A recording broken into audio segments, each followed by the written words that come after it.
Baik, bismillahirrahmanirrahim. Assalamualaikum warahmatullahi wabarakatuh. Waalaikumsalam warahmatullahi wabarakatuh. Apa kabar anak-anak sekalian? Baik, Pak. Jumpa lagi pada pagi hari ini untuk melanjutkan materi yang minggu lalu. Sebelum kita memasuki materi, ada kawanmu yang nggak hadir? Hadir semua, alhamdulillah. Baik, Bapak lihat meja, kursi sudah bisa dikatakan rapi. Namanya kita bentuk kelompok. Oke, sebelum kita memulai materi, marilah kita sama-sama berdoa agar apa yang kita pelajari pada pagi hari ini mendapatkan berkah dan dapat kita aplikasikan dalam kehidupan sehari-hari. Baik, mari kita sama-sama berdoa. Bismillahirrahmanirrahim. Rabbi zidni ilma warzuqni fahma wa amalan sholihah. Amin. Nah, untuk membangkitkan rasa nasionalisme, marilah kita sama-sama menyanyikan lagu wajib. Kita menyanyikan lagu Garuda Pancasila. Oke, mari sama-sama berdiri semuanya.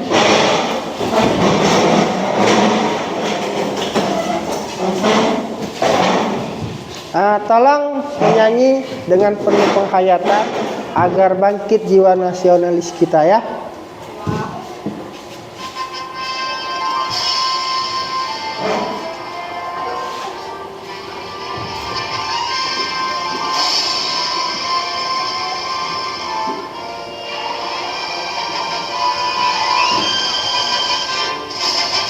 Garuda Pancasila, akulah pendukungmu.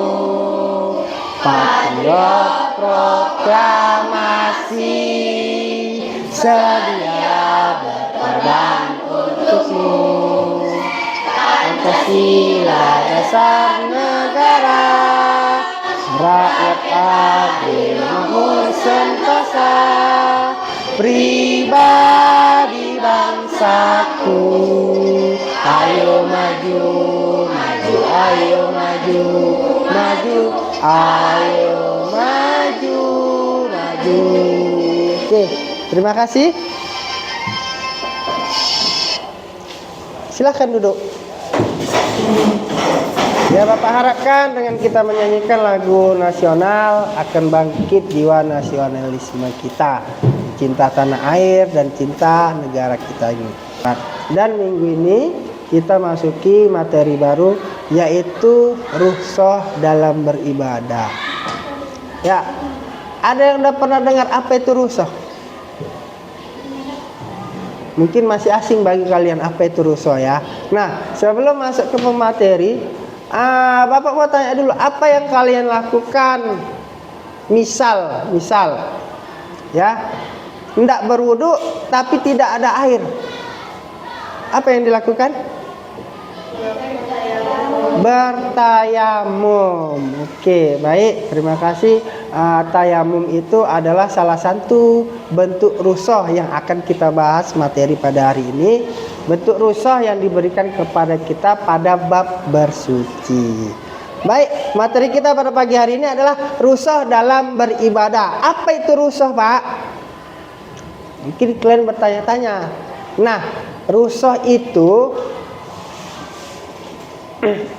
adalah keringanan atau kelonggaran, atau bisa juga dispensasi. Dispensasi apa? Dispensasi yang diberikan oleh Allah kepada umat Islam dalam melaksanakan ibadah. Ya. Dan perlu digarisbawahi, dalam keadaan kondisi darurat ataupun sulit. Jadi rukhsah ini hanya diberikan kepada orang-orang yang memang dalam keadaan sulit ataupun darurat. Misal, kalau kita mau sholat sulit untuk berdiri, boleh baring. Ya, baring pun juga sulit. Bolehlah kita dalam keadaan maaf tadi kalau nggak bisa berdiri boleh duduk. Kalau duduk juga sulit, bolehlah baring. Nah, kalau baring juga sulit, maka pakai isyarat. Apa yang bisa kita gerakkan? Misal jari, hanya jari yang bisa digerakkan. Bolehlah Allahu Akbar, Sami Allah liman hamidah gitu. Tapi hanya kita yang tahu gitu ya. Ataupun kalau jari pun sulit bergerak, maka boleh pakai kedipan mata gitu. Ya, ya kalau kedipan mata juga nggak bisa, maka siap-siaplah disolatkan ya. Tinggal nunggu aja itu. Oke ya. Nah itu rukhsah, salah satu rukhsah atau keringanan yang diberikan agar kita tetap melaksanakan ibadah. Ya. Nah, untuk apa diberikan rukhsah ini kepada kita? Rukhsah ini mencerminkan kasih sayang Allah terhadap hambanya. Allah nggak mau mempersulit hambanya agar hambanya senantiasa beribadah kepadanya, maka diberikanlah rukhsah tadi, keringanan atau kemudahan. Jelas ya? Nah, sampai sini ada yang mau ditanya tentang rukhsah? Jadi ingat, rukhsah itu adalah kemudahan atau keringanan yang diberikan Allah untuk kita umat Islam agar senantiasa melaksanakan ibadah. Nah, kemudian dasar hukum rukhsah. Nah, rukhsah itu kan terbagi-bagi. Ada rukhsah dalam taharah atau bersuci. Ada rukhsah beribadah tentang sholat. Ada rukhsah tentang ibadah puasa. Ada rukhsah tentang ibadah zakat. Ada rukhsah tentang ibadah haji. Nah, dasar hukumnya apa? Kalau tayamum sesuai dengan Quran surah An-Nisa ayat 43 yang berbunyi Bismillahirrahmanirrahim. Mari sama-sama kita membaca Bismillahirrahmanirrahim. Wa in kuntum maradha au ala safarin au jaa ahadum minkum minal ghaiti au lamastumun nisa falam tajidu ma'an fatayammamu sa'idan thayyiba famsahu biwujuhikum wa aydikum innallaha kana afuwun ghafura. Yang artinya, dan jika kamu sakit atau dalam perjalanan atau kembali dari tempat buang air, ya kakus, atau menyentuh perempuan lalu kamu tidak memperoleh air, maksudnya enggak jumpai air, maka bertayamumlah dengan tanah yang baik atau suci. Usaplah wajahmu dan tanganmu. Sungguh Allah Maha Pemaaf lagi Maha Pengampun. Nah, inilah dasar hukum diberikan rukhsah dalam bentuk tayamum. Nah, selanjutnya ada yang mau ditanyakan tentang tayamum? Ya, silakan. Misalkan kita dalam perjalanan dan kita belum mandi wajib. Waktu sholat mau mandi ada air. Bagaimana solusinya? Baik, pertanyaan yang bagus. Kita dalam keadaan mandi wajib, begitu ya? Maaf, kita dalam keadaan junub, belum mandi wajib. Kemudian masuk waktu sholat, mau mandi, tidak ada air. Apa yang kita lakukan? Apakah kita nanti ajalah mandinya, nanti ajalah sholatnya, karena mau mandi belum ada air. Sementara waktu terus berjalan, lewat sholatnya ya berdosa juga, berarti nggak sholat gitu ya. Nah, kira-kira apa yang kita lakukan? Bertayamum, ya. Nah, ingat, tayamum ini hanya bisa dipakai satu kali. Nah, ketika kita belum junub, kita mau sholat, ya, maka bertayamumlah. Tapi ingat, nanti setelah kita jumpa air, ya, setelah jumpa air, tetap kita mandi wudhu, mandi wajib, ya, tetap kita mandi wajib. Nah, tayamum ini hanya sebagai pengganti wudhu dan mandi wajib. Ya, jelas ya? Oke, jadi jelas ya? Ingat, tetap kita melaksanakan sholat tapi didahului dengan bertayamum. Nah, itu kasusnya kalau memang kita belum mandi wajib. Ya misal lah yang perempuan kan, mohon maaf, dia lagi haid melakukan perjalanan, udah selesai haidnya, udah masuk waktu sholat, sementara dia belum mandi, kan begitu ya. Maka silahkan kau bertayamum sampai kau mendapati air. Jadi Pak, kalau melakukan perjalanan terus gitu kan, nggak dapat air, sementara waktu sholat terus masuk gitu, ya tetap tayamum. Sebelum kau mendapatkan air, maka tetap tayamum. Begitu ya? Oke, itu adalah dasar hukum diberikannya rukhsah untuk bersuci atau toharoh. Kemudian dasar hukum tentang sholat terdapat dalam surah An-Nisa ayat 101 yang artinya, apabila kamu pergian di bumi maka tidak dosa bagimu untuk mengqasar sholat jika kamu takut diserang orang-orang yang kufur atau kafir. Sesungguhnya orang kafir itu adalah musuh yang nyata bagimu. Nah, itu adalah dasar hukum diberikannya rukhsah tentang sholat. Kemudian yang ketiga, dasar hukum diperbolehkan kita atau diberikan rukhsah tentang puasa. Terdapat dalam Quran surah Al-Baqarah ayat 185 yang artinya, dan barang siapa yang sakit atau dalam perjalanan lalu ia tidak berpuasa, maka wajib mengganti dengan sebanyak hari yang ditinggalkan itu pada hari-hari yang lain. Allah menghendaki kemudahan bagimu dan tidak menghendaki kesulitan bagimu, dan supaya kamu mencukupkan bilangan puasa, dan supaya kamu juga membesarkan Allah atas petunjuknya yang diberikan kepadamu, dan supaya kamu bersyukur. Itulah dalil yang membolehkan kita diberikan rukhsah dalam hal berpuasa. Kemudian selanjutnya contoh-contoh rukhsah. Ada 5 macam contoh rukhsah. Yang pertama, rukhsah dalam bersuci atau toharoh, yaitu tayamum. Kapan diberikannya? Ketika seseorang tidak menemukan air untuk berwudu atau mandi besar, misalnya dalam perjalanan jauh atau sakit, maka ia diperbolehkan untuk melakukan tayamum. Seperti pertanyaan kawanmu tadi, kita melakukan perjalanan sementara dalam keadaan junub dan belum mandi wajib, sementara waktu sholat udah masuk. Apa yang dilakukan Pak? Kita mau sholat tapi belum mandi wajib, kan gitu ya tadi kasusnya. Maka kalau jumpa kasus seperti itu, tetap kita sholat, tapi sebelum sholat bertayamum terlebih dahulu. Nah, walaupun tayamum kita belum batal, masuk lagi ke waktu sholat berikutnya, maka tetap kita harus bertayamum lagi. Beda dengan wudhu. Kalau kita wudhunya belum batal, masih bisa dipakai untuk sholat berikutnya. Nah, kalau tayamum tidak. Tayamum hanya bisa dipakai untuk 1 kali sholat. Jelas ya? Tayamum hanya bisa dipakai untuk 1 kali sholat. Jelas ya?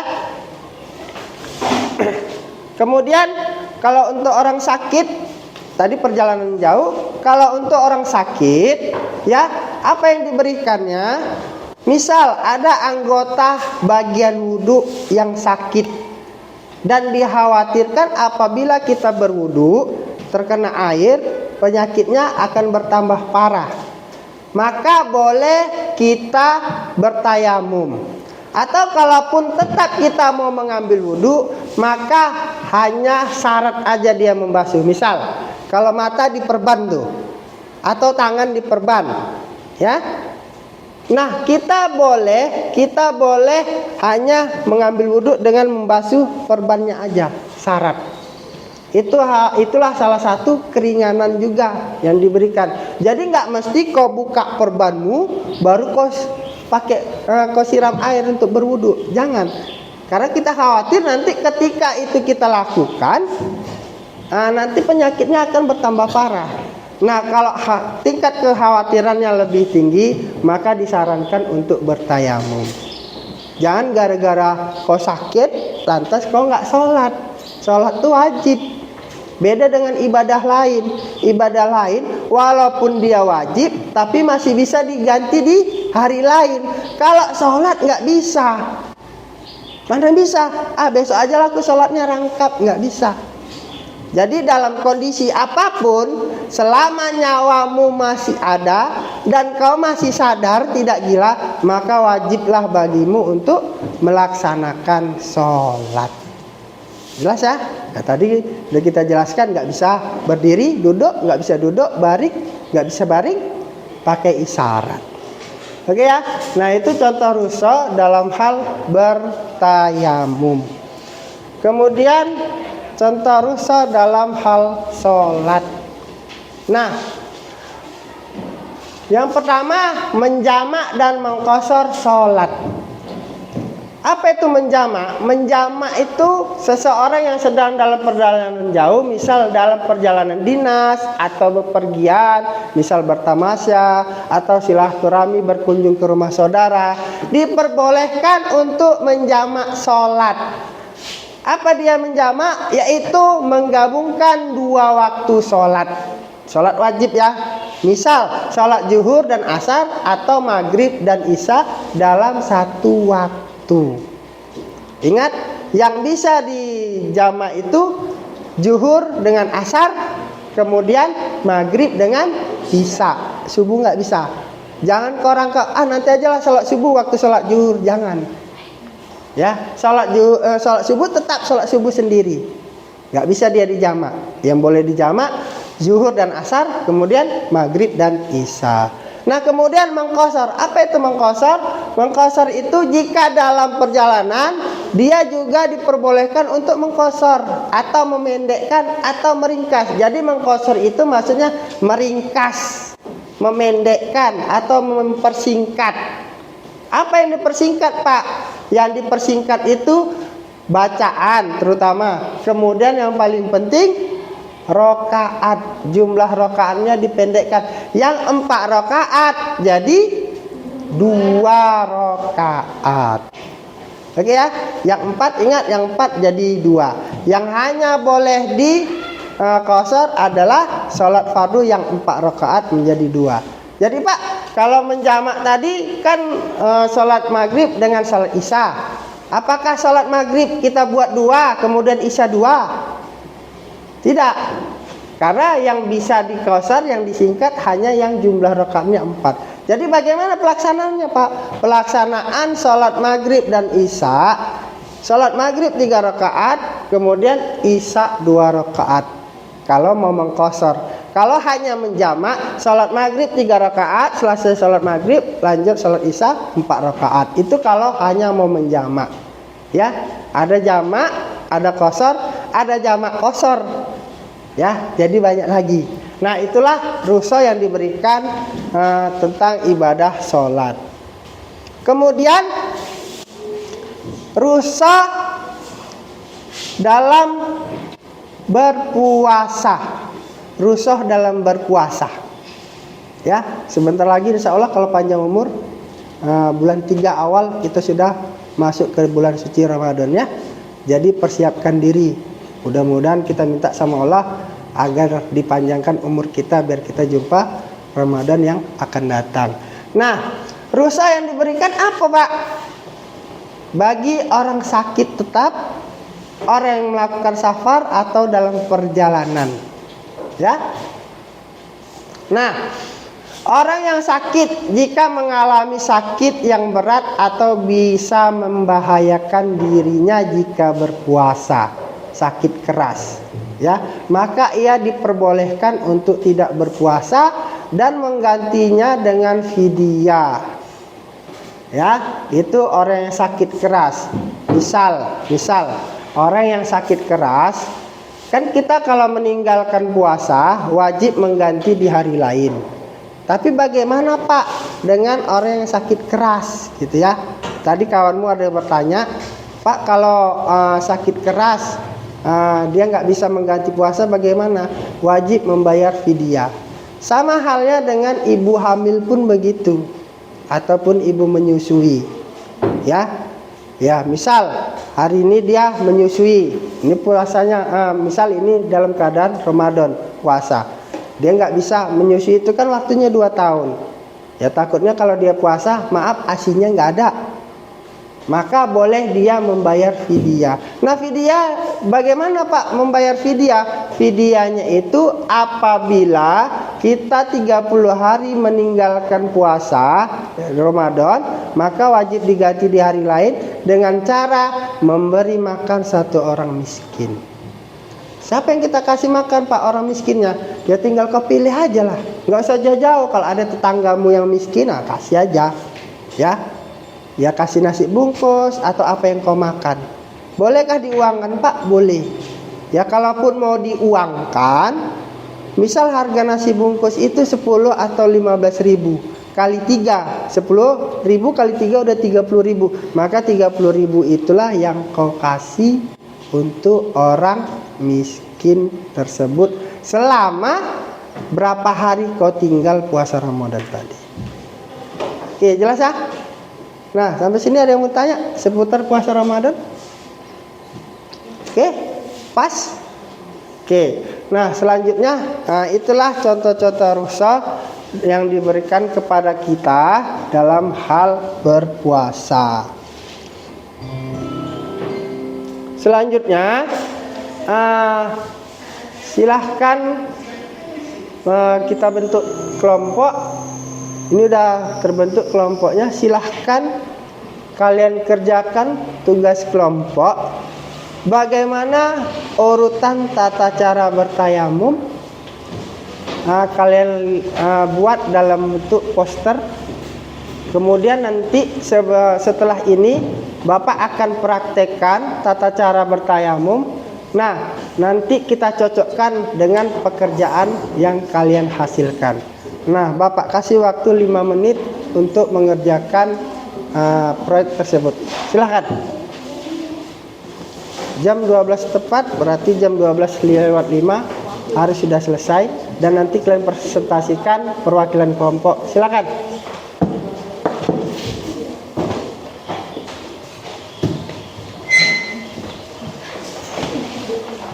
Sesuaikan urutannya yang kalian ketahui, sesuaikan urutan. Nah, nanti kalian presentasikan ke depan. Nanti setelah itu kita cocokkan. Nanti setelah kalian selesai, Bapak praktekkan, baru kalian mempresentasikan hasil kerja kalian. Silakan. Cepat, waktunya 5 menit.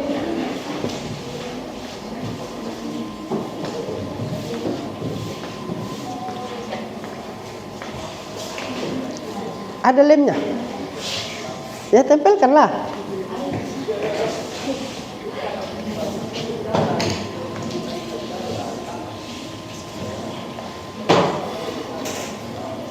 Enggak, kan dia enggak mesti rapi, maksudnya enggak mesti berurut, ya ke tempelkan aja sesuai kreativitas kalian, seleranya gimana. Kan enggak mesti lurus gitu. Ya kalau kalian kira-kira nempelnya agak-agak mereng tapi ditengok enak ya nggak apa-apa. Yang penting jangan pula terbalik gitu. Ya bisa ya. Yang penting sesuai urutannya. Yang pertama ini Pak, yang kedua ini, yang ketiga ini ya. Begitu seterusnya.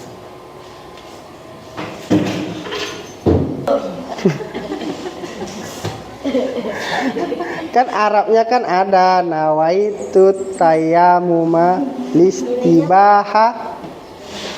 Artinya kan yang bawah, ini kan dia Latin. Dah, ini presentasikan. Kalian aja presentasikan ini. Tunggunya nanti lama kali.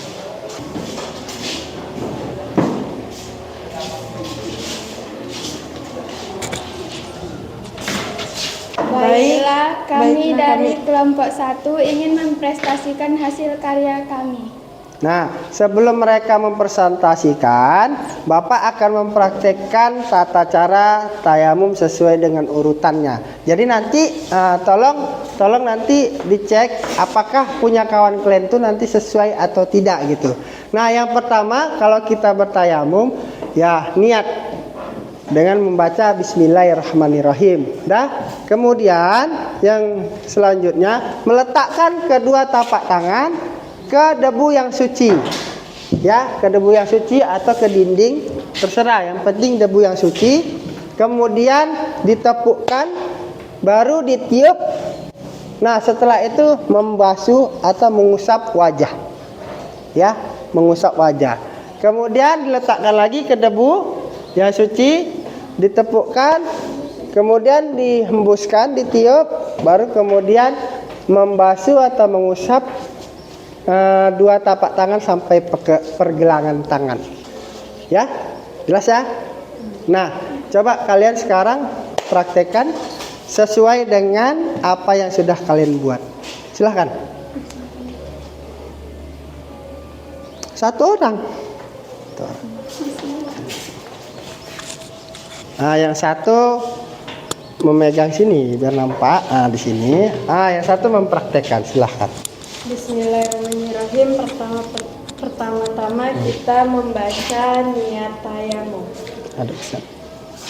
Nawaitu tayamuma tistiba hati solati lillahi ta'ala. Ya. Kemudian kita Letakkan letakkan kedua tapak tangan. yang suci, Kemudian ya sesuaikan sama punyamu ini. tepukkan tangan dan meniup debu. Terus Mengusap debu ke wajah hingga rata. iya, merata. Kemudian Lanjut. Ya, tepukkan lagi. tepukkan debu yang berpindah. Pindah. Ya, silahkan pindah. Ya. Ada. Kemudian ditepuk. Nah, baru kemudian ditiup. Baru kemudian Mengusap debu ke tangan kiri dan tangan kanan sampai pergelangan. Oke, terima kasih. Beliau aplaus dulu buat kelompok 1. Kasih dulu tepuk tangannya. Oke, terima kasih. Silakan kembali.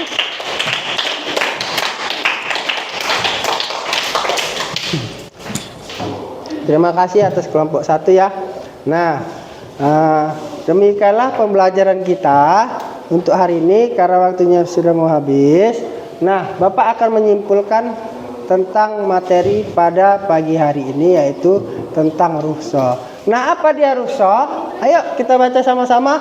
Rukhsah adalah atau merupakan keringanan atau dispensasi yang diberikan oleh syariat Islam dalam kondisi tertentu yang memungkinkan seseorang untuk tidak melaksanakan kewajiban secara penuh.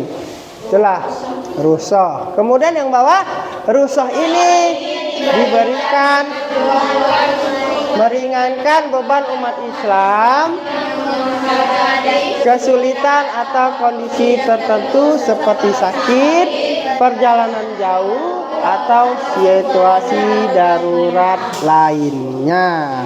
Nah, itulah kesimpulan dari pembelajaran pada pagi hari ini. Ya, kemudian untuk merefleksi pembelajaran hari ini tentang hikmah rukhsah dalam kehidupan sehari-hari. Nah, Bapak mau tanya bagaimana kesan dan pesan kalian tentang pembelajaran hari ini? Apakah menyenangkan? Oke. Nah, bagaimana tentang praktek kalian? Apakah sudah dipahami? Sudah ya. Nah, jadi nanti seandainya kalian menemukan kasus tidak menemukan air ketika hendak berwudu, ya, dalam kehidupan yang nyata, dalam kehidupan sehari-hari, maka cukuplah bertayamum. Jelas ya? Nah, lebih dan kurang Bapak mohon maaf. Sampai di sini pembelajaran kita pada pagi hari ini. Billahi fi sabilil haq fastabiqul khairat. Assalamualaikum warahmatullahi wabarakatuh.